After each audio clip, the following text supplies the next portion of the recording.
I get it. When you're hunting for a pair of binoculars, you don't want to end up with something that looks great on paper but turns into a daily hassle. You want something that slides onto the strap, stays balanced on a head tilt, and actually lets you see the thing you're pointing at without wrestling with focus knobs for 10 minutes. Most people buying binoculars for wildlife, hiking, or even casual backyard stargazing worry about the same thing. Will this pair hold up when I'm out in the field, or will I end up lugging around a heavy piece of glass that disappoints the first time I need it? That hesitation is real, and it's why I spent a good chunk of time digging through the specs, reading what owners wrote in the forums, and looking at how the Leica 1218705 triangular binoculars actually perform in everyday situations. Link is in the description if you want to check the product details on Amazon. First off, the shape of these binoculars is what sets them apart. The triangular design isn't just an aesthetic twist, it trims the side profile, making the unit a bit slimmer than a traditional rectangular pair. That means they sit more comfortably against your face when you're wearing a hat or a helmet, and they're less likely to catch on a backpack strap while you're on the move. If you've ever struggled with a bulky pair that forces you to constantly adjust your grip, the slimmer silhouette can actually reduce that micro-fatigue over a long day. The weight sits at 810 grams, which is noticeably lighter than many high-end 1050 models that tip the scale at over a kilogram. For a day-long hike, that half kilogram saved can translate to a more relaxed stride and less strain on your shoulders. Now, who should be reaching for the Leica triangular binoculars? If you're a birdwatcher who values low light performance but also needs something that won't bounce around on a windy ridge, these are a solid match. The 121mm objective lenses gather a good amount of light, and because Leica's optics have a reputation for clear, high-contrast images, you'll likely see feather details and subtle color shifts without the glassy glare you sometimes get with cheaper coatings. For someone who spends time on early morning hikes or wants to catch a sunset over the horizon, that light-gathering capability becomes a practical advantage, not just a spec note.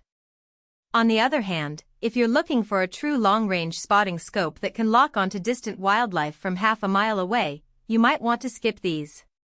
The 10 magnification is versatile, but the field of view is narrower than a dedicated spotting scope, so you'll have to track moving subjects more actively. Also, the triangular shape, while sleek, can feel a little unconventional in the hands of someone used to the classic rectangular barrel. If you're an avid hunter who relies on quick target acquisition and a broad peripheral view, a more traditional pair with a larger objective might serve you better. Let's talk practical strengths. The most noticeable benefit is the balance.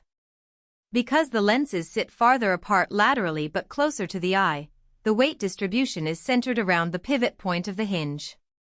When I strapped these onto a trekking pole during a weekend camping trip, they stayed put even when I bumped into low branches. That steadiness is a hidden trade-off you don't think about until you test it, and it can make a big difference when you're trying to photograph a shy bird without the camera shaking. Another strength is durability. While the description doesn't list a rubber armor, the binoculars have a matte black coating that absorbs fingerprints and reduces glare from sunlight. That finish also hides minor scratches, which is a subtle but useful quality for field use. On the flip side, the ergonomic design has a couple of practical weaknesses. The focus wheel, while smooth, sits a little deeper in the housing compared to conventional models. If you have larger hands, you might have to adjust your grip to reach it comfortably, especially if you're wearing gloves. That can be a nuisance in cold weather when you're already fighting with dexterity. Also, the triangular shape means that the eye cups are a bit tighter around the side of your face. For people who wear glasses, you may need to twist the binoculars slightly to get a full eye relief, which can feel a bit forced after a while. I noticed this during a nighttime birdwatching session where I kept adjusting the angle every few minutes to keep the glass clear. One of the hidden trade-offs I discovered relates to the storage case. The included soft pouch is sized for the triangular shape, but it's snug. If you want to pack additional accessories like lens wipes or a small strap, you'll need a larger bag or separate case. That's a small inconvenience, but for anyone traveling light, every extra inch matters. If you're a frequent traveler who likes to keep gear minimal, consider buying an additional, more spacious case that can accommodate both these binoculars and a small tripod if you plan to use them.